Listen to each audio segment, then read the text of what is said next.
Welcome to the future of jetpacks and hoverboards. Introducing the Flyboard Air, the big brother to the jet ski water version.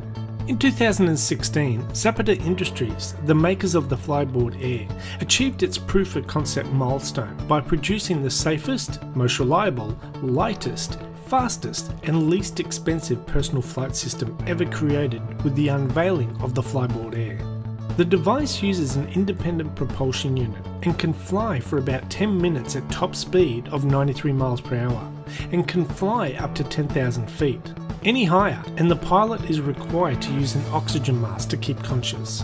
It is powered by 4 engines of 250 horsepower each, with 2 side-mounted engines to prevent spinning.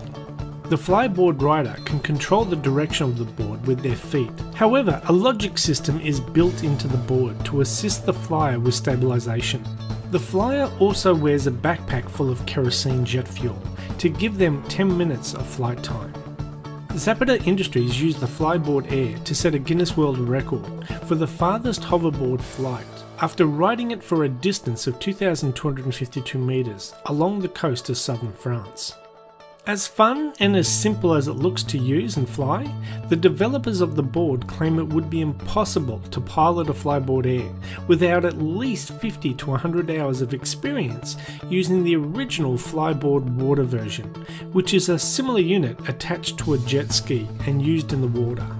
Even though they created both the Flyboard Air and water units and have extensive experience, they tested the air unit over water in case they crashed.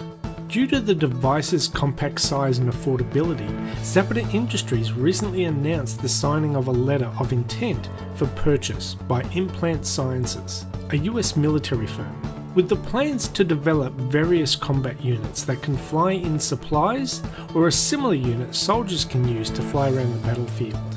Zapata Industries caught the attention of the FAA due to the complaints of the unit being flown over populated areas.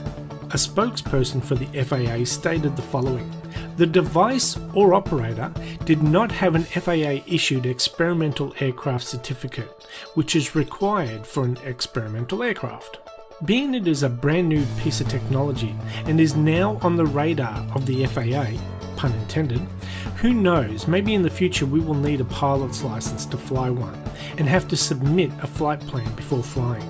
Once the government gets involved, all the fun will get sucked out of it. But not even the red tape of bureaucrats can stop us dreaming of a future